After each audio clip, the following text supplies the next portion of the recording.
બસ બહુ થયું. હવે મારે આ સંબંધમાં એક જણ પણ વધારે નથી રહેવું. મને કાલે તારી પાસેથી છૂટાછેડા જોઈએ છે. વિજયના કાનમાં આ શબ્દો કોઈ ધગધગતા શીશાની જેમ ઉતર્યા.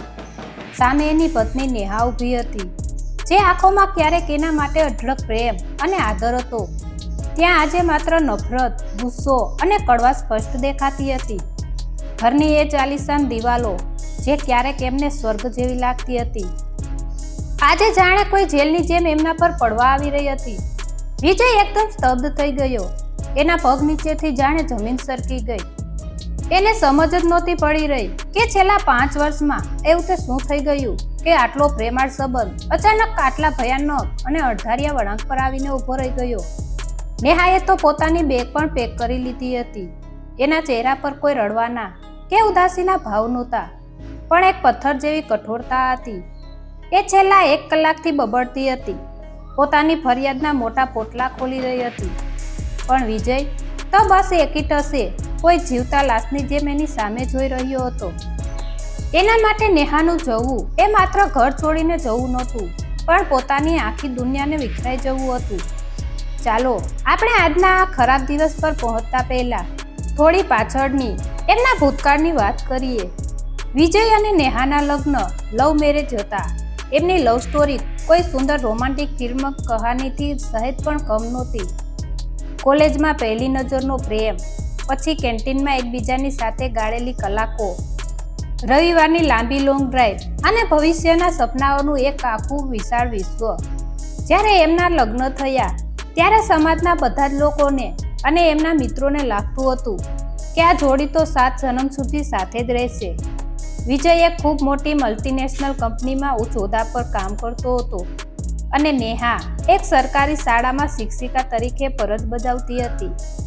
લગ્નના શરૂઆતના 3 વર્ષ એટલા મધુર અને પ્રેમથી ભરેલા હતા કે જાણે એમના ઘરમાં હંમેશા દિવાળીનો તહેવાર હોય. બંને એકબીજાની ખુશી માટે ગમે તે કરવા તૈયાર રહેતા. પરંતુ સમયની સાથે દરેક કહાનીમાં ધીમે ધીમે બદલાવ આવે જ છે.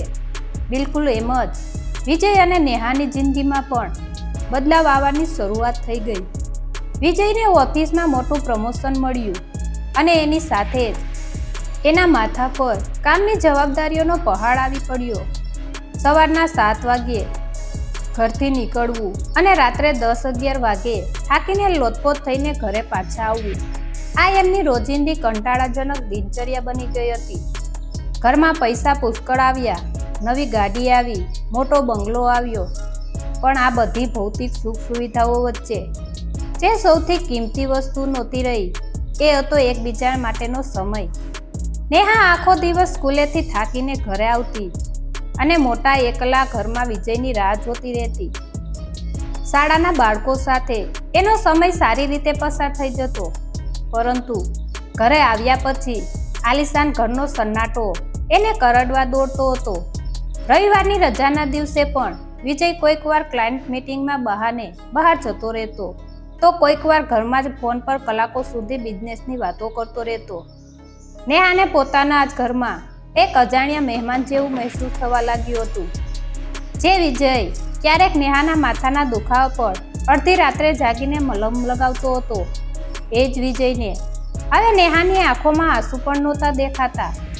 નેહાએ ઘણીવાર પ્રયત્ન કર્યો કે બંને ક્યાંક બહાર ફરવા જાય, થોડો ટાઈમ વિતાવે, પણ વિજય પાસે હંમેશા કોઈને કોઈ બહાનું તૈયાર જ રહેતું. ધીમે ધીમે નેહાના મનમાં એકલતાનું અને અસંતોષનું ઝેર ફૂટાવા લાગ્યું. એને પૂરેપૂરો વિશ્વાસ થવા માંડ્યો કે વિજય માટે એની પત્ની કરતાં એની નોકરી, એનું લેપટોપ અને એના પૈસા વધારે મહત્વના છે. ઘરમાં એક જ છત નીચે રહીને પણ એ બંને વચ્ચે હજારો કિલોમીટરનું એક મોટું અદૃશ્ય દિવાલ ઊભી થઈ ગઈ હતી. નેહાને હવે એવું લાગતું હતું કે એ એક ખૂબ જ સુંદર અને સોનાના પિંજરામાં પૂરાયેલી પંખી જેવી છે, જ્યાં એની પાસે દુનિયાની બધી જ સુવિધાઓ તો છે, પણ ખુલ્લા આકાશમાં ઉડવાની આઝાદી અને પ્રેમની ઊબ બિલકુલ નથી. અને છેવટે આજનો એ ગોજારો દિવસ આવી ગયો. સવારે નાસ્તાના ટેબલ પર એક સાવ નાનકડી વાત પરથી બંને વચ્ચે ભયંકર ઝઘડો થયો અને વાત છેક છૂટાછેડા સુધી પહોંચી ગઈ. નેહાએ સ્પષ્ટ શબ્દોમાં કહી દીધું કે હવે આ રીતે ઘૂંટાઈને એક પળ પણ જીવવા માંગતી નથી. એને પોતાની સ્વતંત્રતા, પોતાની આઝાદી અને પોતાનું સન્માન પાછું જોઈએ છે. નેહા ઘરનો દરવાજો ખોલીને બહાર નીકળવાની અને આ સંબંધોને કાયમ માટે અંત લાવવાની પૂરી તૈયારીમાં જ હતી. ત્યાં જ અચાનક સોફા પર બેઠેલો વિજય ધીમેથી ઊભો થયો. એના ચહેરા પર અત્યારે કોઈ ગુસ્સો નહોતો, કોઈ ફરિયાદ નહોતી, પણ એક ખૂબ જ ઊંડો અને ક્યારેય ન કહી શકાય એવો દર્દ હતો. એણે નેહા તરફ પોતાનો હાથ લંબાવ્યો અને એકદમ શાંત પણ ધ્રુજતા અવાજે એવું કંઈક કહ્યું. એક એવું વાક્ય બોલ્યો કે જે સાંભળીને નેહાના પગ ત્યાં જ એ દરવાજા પાસે જ થંભી ગયા. એના હાથમાંથી સામાનની બેગ સીધી નીચે પડી ગઈ અને આશ્ચર્યથી એની આંખો ફાટી ગઈ. વિજયે પોતાની ભીની આંખો સાથે નેહા તરફ જોયું. એના અવાજમાં કોઈ જબરદસ્તી નહોતી, કોઈ ગુસ્સો નહોતો, બસ એક હૃદયદ્રાવક આજીજી હતી. એણે ધીમા અને કાપતા અવાજે કહ્યું, નેહા, તારો આ ઘર પર અને મારા પર પૂરો હક છે. તું ઈચ્છે તો અત્યારે જ મને છોડીને જઈ શકે છે. હું તને ખુશી છૂટાછેડા આપવા તૈયાર છું. પણ શું તું માત્ર 6 મહિના માટે આ ઘરમાં મારી પત્ની બનીને રોકાઈ શકે ખરી? કારણ કે ગઈકાલે જ ડોક્ટરે મારો ફાઇનલ રિપોર્ટ જોઈને મને કહી દીધું છે કે મારી પાસે હવે જીવવા માટે વધુમાં વધુ માત્ર 6 મહિનાઓ જ બચ્યા છે. આ શબ્દો કાને પડતા જ નેહાના હાથમાંથી સામાનની બેગ છૂટી ગઈ. એના પગ નીચેથી જમીન ખસી ગઈ અને એની આંખો આશ્ચર્યથી ફાટી ગઈ. રૂમમાં એકદમ શમશાન જેવી ભયાનક શાંતિ છવાઈ ગઈ. થોડી સેકન્ડો માટે તો નેહાને લાગ્યું કે વિજય એને રોકવા માટે કોઈ સસ્તું બહાનું બનાવી રહ્યો છે. એણે પોતાના કપનતા અવાજમાં ગુસ્સો ભેળવીને કહ્યું, વિજય, બસ કર. આ કોઈ મજાક કરવાનો કે મને ઇમોશનલ બ્લેકમેલ કરીને રોકવાનો સમય નથી. હું હવે તારી કોઈ વાત પર વિશ્વાસ નથી કરવાની. વિજયના ચહેરા પર એક ફીક્કું અને દર્દનાક સ્મિત આવ્યું. એ કંઈ જ બોલ્યો નહીં, બસ ધીમા પગલે ચાલીને ઘરના કબાટ પાસે ગયો. એણે ડ્રોવરમાંથી એક મોટું બ્રાઉન કલરનું કવર કાઢ્યું અને લાવીને નેહાના હાથમાં મૂકી દીધું. કવર પર શહેરની સૌથી મોટી અને પ્રખ્યાત કેન્સર હોસ્પિટલનું નામ છપાયેલું હતું. આ જોઈને નેહાના હાથ થરથર ધ્રુજવા લાગ્યા. એણે ડરતા અંદરથી રિપોર્ટ બહાર કાઢ્યો. રિપોર્ટમાં ચોખ્ખા અને મોટા અક્ષરોમાં લખ્યું હતું, બ્લડ કેન્સર, લાસ્ટ સ્ટેજ. આ વાંચતા જ નેહાના હાથમાંથી કાગળ નીચે પડી ગયા. જે આંખોમાંથી અત્યાર સુધી ગુસ્સાના અને નફરતના અંગારા વરસતા હતા, ત્યાંથી હવે ચોધાર આંસુ વહેવા લાગ્યા. એ સીધી જમીન પર ફસડાઈ પડી. વિજય ધીમેથી એની પાસે નીચે બેઠો. એણે પોતાના ધ્રુજતા હાથથી નેહાના આંસુ લૂંટતા કહ્યું, મને છેલ્લા 1 વર્ષથી મારી આ જીવલેણ બીમારીની ખબર હતી, પણ આપણું આ સુંદર ઘર એક મોટી બેંક લોન પર લીધેલું હતું. હું જાણતો હતો કે તારો શિક્ષિકાનો પગાર એટલો વધારે નથી કે તું એકલી આ ઘરના મોટા હપ્તા ભરી શકે. જો હું આ અચાનક મરી જાઉં તો બેંકવાળા તને આ ઘરમાંથી કાઢી મૂકે અને તું રસ્તા પર આવી જાય. એટલે જ હું રાત દિવસ પાગલની જેમ કામ કરતો હતો. મને મારી ઊંઘ, મારા આરામ કે મારી તબિયતની કોઈ પરવા નહોતી. મારે બસ મરતા પહેલા આ ઘરની લોન પૂરી કરવી હતી અને તારા બેંક એકાઉન્ટમાં એટલા પૈસા જમા કરવા હતા કે મારા ગયા પછી મારી નેહાને જિંદગીમાં ક્યારેય કોઈની સામે હાથ ન લંબાવવો પડે. મેં તને સમય ન આપ્યો એ મારી ભૂલ હતી, પણ હું લાચાર હતો. નેહાનું હૃદય ફાટી રહ્યું હતું. એને પોતાની જાત પર અતિશય ધિક્કાર થવા લાગ્યો. એને યાદ આવ્યું કે કેટલી વાર એણે વિજયને કડવા વચનો કહ્યા હતા. એને પૈસાનો ભૂખ્યો અને સ્વાર્થી કહ્યો હતો, પણ અસલી સ્વાર્થી તો તે પોતે હતી, જે પોતાના જ પતિના ચહેરા પરની બીમારી અને થાકને વાંચી ન શકી. એ વિજયને ગળે વળગીને ધ્રુસકે રડી પડી.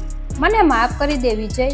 હું તારી પાસે મારો સમય માંગતી હતી અને તું મારી આખી જિંદગી સુરક્ષિત કરવા માટે તારા પોતાના જીવના છેલ્લા અમૂલ્ય દિવસો વેચી રહ્યો હતો. બંને વચ્ચે ઊભી થયેલી એક ગેરસમજની મોટી દિવાલ આજે આંસુઓના પૂરમાં કાયમ માટે તૂટી ગઈ હતી. વિજયે નેહાને છાતી સરસી ચાપીને શાંત પાડી, પણ આ વાર્તાનો અંત આટલો સીધો નહોતો. ડોક્ટરે વિજયને એક નાનકડી આશા આપી હતી, એક એવું અઘરું ઓપરેશન જે કદાચ વિજયનો જીવ બચાવી શકે તેમ હતું. પણ એ ઓપરેશન માટે એક ખૂબ મોટી અને અશક્ય લાગતી શરત હતી. એવી તે કઈ શરત હતી જેણે નેહાની રાતોની ઊંઘ હરામ કરી નાખી? રડતી નેહાએ વિજયને પોતાની છાતી સરથી ચાપીને માંડ શાંત પાડી. પણ હવે નેહાએ જૂની માત્ર ફરિયાદ કરતી પત્ની નહોતી રહી. એની આંખોમાં આંસુ સુકાઈ ગયા હતા અને એના મનમાં માત્ર ને માત્ર પોતાના પતિને બચાવવાની એક જીદ સળગી ઉઠી હતી. એણે તરત જ વિજયના હાથમાંથી હોસ્પિટલનો રિપોર્ટ લઈ લીધો અને બીજા દિવસે સવારે જાતે જ ડોક્ટરને મળવા પહોંચી ગઈ. ડોક્ટરે રિપોર્ટ જોઈને નિશાસો નાખતા કહ્યું, નેહાબેન, વિજયની બીમારી છેલ્લા સ્ટેજ પર છે. એમના શરીરમાં કેન્સર બહુ ઝડપથી ફેલાઈ રહ્યું છે. પણ હા, વિજ્ઞાનમાં એક ચમત્કાર હજુ પણ શક્ય છે. જો વિજયનું બોન મેરો ટ્રાન્સપ્લાન્ટ એટલે કે એક મોટું ઓપરેશન કરવામાં આવે તો એમનો જીવ બચી શકે છે. આ સાંભળીને નેહાના નિરાશ ચહેરા પર આશાનું એક મોટું કિરણ ચમકી ઉઠ્યું. એણે ઉતાવળા અવાજે પૂછ્યું, તો ડોક્ટર સાહેબ, રાહ શેની જુઓ છો? તમે જલ્દીથી એ ઓપરેશન કરી નાખો. મારે ગમે તે ભોગે મારો વિજય પાછો જોઈએ છે. ડોક્ટરે ચહેરો નીચો કરીને કહ્યું, આ ઓપરેશન એટલું સહેલું નથી બેન. આની બે બહુ મોટી શરતો છે. પહેલી શરત એ છે કે આપણે વિજય સાથે મેચ થતો કોઈ ડોનર જોઈએ, જે ભગવાને આપણું સાંભળી લીધું છે અને નસીબ જો કે એક ડોનર મળી પણ ગયો છે. પણ બીજી શરત બહુ જ અઘરી છે. આ આખી પ્રક્રિયા અને ઓપરેશનનો ખર્ચ લગભગ 50 લાખ રૂપિયા થશે અને આ રકમ આપણે માત્ર 15 દિવસની અંદર જ જમા કરાવવી પડશે. નહીતર 15 દિવસ પછી વિજયનું શરીર આ ઓપરેશન સહન કરવા લાયક નહીં રહે. 50 લાખ રૂપિયા, અને એ પણ માત્ર 15 દિવસમાં. નેહા માટે આ રકમ કોઈ મોટા પહાડ જેવી હતી, કારણ કે વિજયે પોતાની બધી જ કમાણી, રાત દિવસની બધી જ મહેનત એમના ઘરની લોન પૂરી કરવામાં વાપરી નાખી હતી. હવે એમના બેંક ખાતામાં માત્ર થોડા હજાર રૂપિયા જ બચ્યા હતા. નેહા ઘરે આવી અને એણે વિજયને આ વાત કરી. વિજયે ચોખી ના પાડી દીધી. એણે કહ્યું, નેહા, મેં મારો જીવ નીચોવીને, મારી રાતોની ઊંઘ બગાડીને આ ઘર તારા સુરક્ષિત ભવિષ્ય માટે બનાવ્યું છે. હું મારા થોડા મહિનાના શ્વાસ માટે તને રસ્તા પર નહીં આવવા દઉં. આપણે કોઈ ઓપરેશન નથી કરાવવું. હું ખુશીથી મરવા તૈયાર છું. આ સાંભળીને નેહાનો પ્રેમ ગુસ્સામાં બદલાઈ ગયો. એણે વિજયના ખંભેથી પકડીને રડતા રડતા પણ એકદમ મક્કમ અવાજે કહ્યું, તને શું લાગે છે તારા વિના આ મોટી 4 દિવાલોમાં હું ખુશ રહી શકીશ? જો તું જ નહીં હોય તો આ આલિશાન બંગલાને હું આગ લગાવી દઈશ. મારું સાચું ઘર આ પથ્થરની દિવાલો નથી. મારું ઘર તું છે વિજય. નેહાએ તરત જ એક મોટો નિર્ણય લીધો. જે ઘરને બચાવવા માટે વિજયે પોતાનો જીવ જોખમમાં મૂક્યો હતો, એ જ ઘરને નેહાએ વેચવા કાઢ્યું. એણે પોતાના બધા જ ઘરેણાં વેચી નાખ્યા. સગા સંબંધીઓ પાસે હાથ લંબાવ્યો, પણ કોઈએ મોટી મદદ ન કરી. છેવટે એણે શહેરના બધા જ બ્રોકરને ફોન કરી દીધા કે મારે તાત્કાલિક મારું ઘર વેચવું છે. મને જલ્દીથી 50 લાખ રૂપિયા રોકડા આપી દો. દિવસો પસાર થવા લાગ્યા.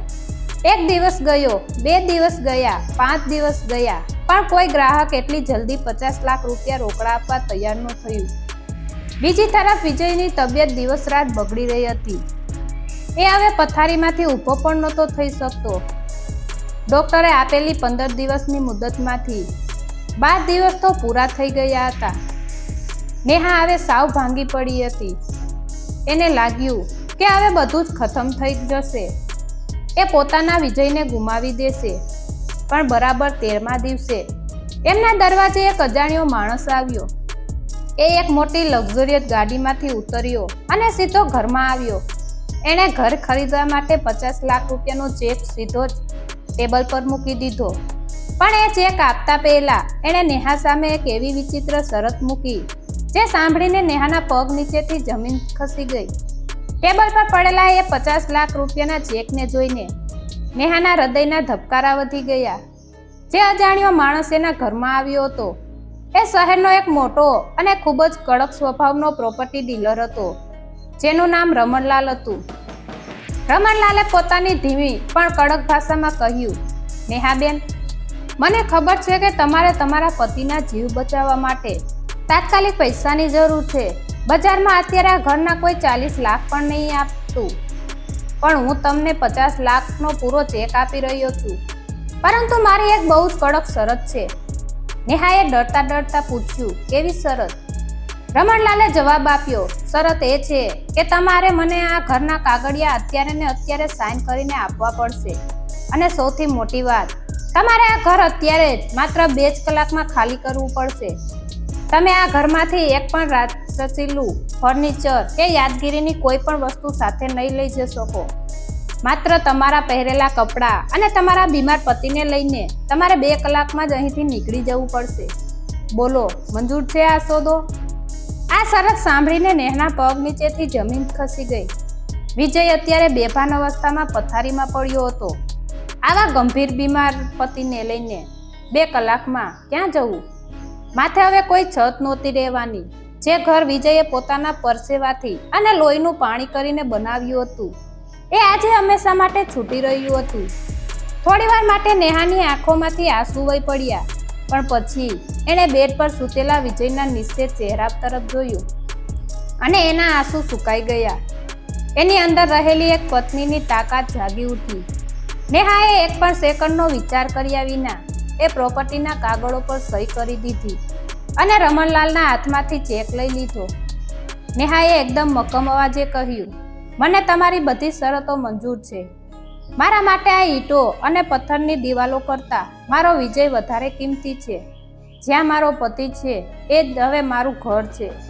નેહાએ તરત જ એમ્બ્યુલન્સને બોલાવી. માત્ર 2 જોડી કપડાં એક થેલીમાં ભર્યા અને વિજયને સ્ટ્રેચર પર સુવડાવીને હંમેશા માટે એ ઘરની બહાર નીકળી ગઈ. એણે એકવાર પણ પાછું વળીને એ બંગલા તરફ ન જોયું. એમ્બ્યુલન્સ સીધી હોસ્પિટલ પહોંચી. નેહાએ ડૉક્ટરના કાઉન્ટર પર 50 લાખનો ચેક જમા કરાવ્યો અને ડૉક્ટરને કહ્યું, સાહેબ, પૈસા જમા થઈ ગયા છે. હવે તમે જલ્દીથી મારા વિજયનું ઓપરેશન શરૂ કરો. આજે 14મો દિવસ હતો. ઓપરેશન થિયેટરની લાલ લાઇટ ચાલુ થઈ ગઈ. અંદર શહેરના સૌથી મોટા ડોક્ટરોની ટીમ વિજયનું બોન મેરો ટ્રાન્સપ્લાન્ટ કરી રહી હતી. બહાર નેહા એકલી બેન્ચ પર બેઠી બેઠી ભગવાનને પ્રાર્થના કરી રહી હતી. એની પાસે હવે ન તો કોઈ ઘર હતું, ન કોઈ બેંક બેલેન્સ. એનું આખું અસ્તિત્વ હવે માત્ર ને માત્ર એ ઓપરેશન થિયેટરના બંધ દરવાજા પાછળ ટકેલું હતું. 10 કલાક, 12 કલાક, સમય જાણે અટકી ગયો હતો. એક પત્નીની આખરી તપસ્યા ચાલી રહી હતી. બરાબર 14 કલાક પછી ઓપરેશન થિયેટરની લાલ લાઇટ બંધ થઈ. દરવાજો ખુલ્યો અને મુખ્ય ડૉક્ટર બહાર આવ્યા. એમનો ચહેરો એકદમ ગંભીર હતો, પરસેવે રેબઝેબ હતો. ડૉક્ટરે પોતાના ચહેરા પરથી માસ્ક હટાવ્યો અને ધીમે રહીને નેહા સામે જોયું. નેહા દોડીને ડૉક્ટર પાસે ગઈ, પણ ડૉક્ટરે માથું નીચું રાખીને એવું તે શું કહ્યું કે નેહાના મોંમાંથી એક મોટી ચીસ નીકળી ગઈ અને એ સીધી જમીન પર ઢળી પડી. ઓપરેશન થિયેટરમાંથી ગંભીર ચહેરે બહાર આવેલા ડૉક્ટરે જ્યારે માસ્ક હટાવીને નેહા સામે જોયું, ત્યારે નેહાના શ્વાસ જાણે અટકી ગયા હતા. ડૉક્ટરે અત્યંત ધીમા અને ગંભીર અવાજે કહ્યું, નેહાબેન, ઓપરેશન બહુ જ અઘરું હતું. એક સમય તો વિજયના ધબકારા સાવ બંધ થઈ ગયા હતા. આટલું સાંભળતા જ નેહાના મોંમાંથી એક મોટી ચીસ નીકળી ગઈ અને એ બેભાન થઈને સીધી જમીન પર ઢળી પડી. એનામાં ડૉક્ટરનું પૂરું વાક્ય સાંભળવાની પણ હિંમત નહોતી રહી. એને લાગ્યું કે એણે પોતાનું સર્વસ્વ ગુમાવી દીધું છે. પણ ડૉક્ટરના આગળના શબ્દો કંઈક અલગ જ હતા. હોસ્પિટલના નર્સિંગ સ્ટાફે તાત્કાલિક નેહાને ઉચકીને બાજુના રૂમમાં બેડ પર સુવડાવી. લગભગ 2 કલાક પછી જ્યારે નેહાને ભાન આવ્યું, ત્યારે એણે જોયું કે ડૉક્ટર એની સામે ઊભા રહીને સ્મિત કરી રહ્યા હતા. ડૉક્ટરે કહ્યું, નેહાબેન, તમે તો મારી પૂરી વાત જ ન સાંભળી. વિજયના ધબકારા બંધ થયા હતા, પણ પછી એક ચમત્કાર થયો અને એમના શરીરે ટ્રીટમેન્ટ સ્વીકારી લીધી. તમારો પ્રેમ અને તમારો અતૂટ વિશ્વાસ આજે મોત સામે જીતી ગયો. વિજયનું ઓપરેશન સંપૂર્ણપણે સફળ રહ્યું છે અને હવે એ બિલકુલ ખતરાની બહાર છે. આ શબ્દો સાંભળીને નેહાના નિર્જીવ શરીરમાં જાણે નવો જીવ આવી ગયો. એના રોમ રોમમાં એક એવી ખુશી દોડી ગઈ જે દુનિયાના કોઈ પણ અબજોપતિ પાસે ન હોય. એ સીધી દોડીને આઈસીયુના કાચ પાસે ગઈ. અંદર વિજય એકદમ શાંતિથી સૂતો હતો. એના ચહેરા પરની એ ભયાનક બીમારીની પીડાશ હવે ધીમે ધીમે ઓછી થઈ રહી હતી. 3 દિવસ પછી વિજયને સંપૂર્ણ હોશ આવ્યો. નેહા સતત એનો હાથ પકડીને જ બેઠી હતી. વિજયે ધીમેથી આંખો ખોલી અને પોતાની સામે નેહાને જોઈ. એની આંખોમાં ઘણા બધા સવાલો હતા. એણે માંડ ધીમો અવાજ કાઢીને પૂછ્યું, નેહા, મારું ઓપરેશન, આટલા બધા પૈસા ક્યાંથી આવ્યા? નેહાએ વિજયના કપાળ પર પ્રેમથી ચુંબન કર્યું અને હળવેકથી કહ્યું, તું એ બધાની બિલકુલ ચિંતા ન કર. મેં આપણું ઘર વેચી દીધું. એ પથ્થરનું ઘર તારા શ્વાસ કરતાં વધારે કિંમતી નહોતું.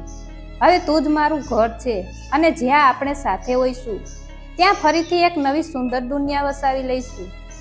પોતાની પત્નીનો આટલો વિશાળ પ્રેમ અને આટલો મોટો ત્યાગ જોઈને વિજયની આંખોમાંથી ચોધાર આંસુ વહેવા લાગ્યા. જે પત્ની એની પાસે છૂટાછેડા માંગતી હતી, એણે પોતાના પતિ માટે પોતાની આખી જિંદગીની જમાપૂંજી અને માથા પરની છત કુરબાન કરી દીધી હતી. વિજયને આજે બરાબર સમજાઈ ગયું હતું કે બેંક બેલેન્સ અને આલિશાન બંગલા કરતાં સંબંધોમાં આપેલો સમય અને પ્રેમ કેટલો અમૂલ્ય હોય છે. હોસ્પિટલના એ 15 દિવસ એમના જીવનના સૌથી સુંદર દિવસો બની ગયા. ધીમે ધીમે 15 દિવસ પસાર થઈ ગયા. આજે વિજયને હોસ્પિટલમાંથી રજા મળવાની હતી. નેહાએ વિજયનો હાથ પકડ્યો અને બંને પોતાની પાસે રહેલી 2 થેલીઓ લઈને હોસ્પિટલની બહાર આવ્યા. બહાર આવ્યા પછી નેહા થોડી મૂંઝવણમાં હતી. એમની પાસે રહેવા માટે કોઈ ઘર નહોતું, કોઈ સસ્તું ભાડાનું મકાન શોધવા માટે પણ એમની પાસે પૂરતા પૈસા નહોતા. હવે ક્યાં જવું? રસ્તા પર ઊભા રહીને નેહા નિરાશ થઈને રિક્ષાની રાહ જોતી હતી. ત્યાં જ અચાનક એક મોટી લક્ઝુરિયસ ગાડી એમની સામે આવીને ઊભી રહી. ગાડીનો દરવાજો ખુલ્યો અને એમાંથી પેલો રમણલાલ પ્રોપર્ટી ડીલર બહાર આવ્યો. નેહા એને જોઈને ગભરાઈ ગઈ કે શું હવે આ માણસ કોઈ નવી મુસીબત લઈને આવ્યો છે? પણ રમણલાલ ધીમા પગલે એમની પાસે આવ્યો. એણે પોતાના ખિસ્સામાંથી એક ચાવી કાઢી અને સીધી નેહાના હાથમાં મૂકી દીધી. નેહાના હાથમાં ચાવી મૂકીને રમણલાલે જ્યારે ધીમેથી સ્મિત કર્યું ત્યારે નેહા એકદમ સ્તબ્ધ રહી ગઈ. એણે ડરતા પૂછ્યું, રમણભાઈ, આ ચાવી શેની છે અને તમે અહીંયા અચાનક કેવી રીતે? રમણલાલની હંમેશા કડક રહેતી આંખો આજે ભીની હતી. એમણે અત્યંત નમ્ર અવાજે કહ્યું, આ તમારા પોતાના ઘરની ચાવી છે નેહાબેન. એ જ બંગલો જે 15 દિવસ પહેલાં તમે મારા નામે કરી દીધો હતો. જાઓ, વિજયભાઈને લઈને તમારા ઘરે પાછા જાઓ. નેહા અને વિજય બંને આશ્ચર્યથી એકબીજા સામે જોવા લાગ્યા. નેહાએ ગભરાતા અવાજે કહ્યું, પણ રમણભાઈ, અમે તો એ ઘર તમને વેચી દીધું હતું. મારી પાસે તમને પાછા આપવા માટે હવે 1 રૂપિયો પણ નથી. તો હું આ ઘર કેવી રીતે પાછું લઈ શકું? રમણલાલે ઊંડો શ્વાસ લીધો અને કહ્યું, બેન, હું પ્રોપર્ટીનો એક બહુ કડક અને સ્વાર્થી વેપારી છું. એ વાત સાચી, પણ હું પથ્થર દિલનો માણસ નથી. જે દિવસે તમે તમારા બીમાર પતિનો જીવ બચાવવા માટે એક પળનો પણ વિચાર કર્યા વિના તમારા કરોડોના ઘર પર પાણી ફેરવી દીધું, ત્યારે જ હું સમજી ગયો હતો કે દુનિયામાં સાચા પ્રેમથી મોટી કોઈ પ્રોપર્ટી હોતી નથી. મેં એ ઘર ખરીદ્યું નહોતું. મેં તો માત્ર એક ભાઈ બનીને મારી બેનને 50 લાખ રૂપિયાની મદદ કરી હતી. આટલું કહીને રમણલાલે પોતાના ખિસ્સામાંથી પેલા ઘરના કાગળિયા કાઢ્યા અને નેહાની સામે જે ફાડી નાખ્યા. એમણે આગળ કહ્યું, તમારું ઘર તમારું જ છે.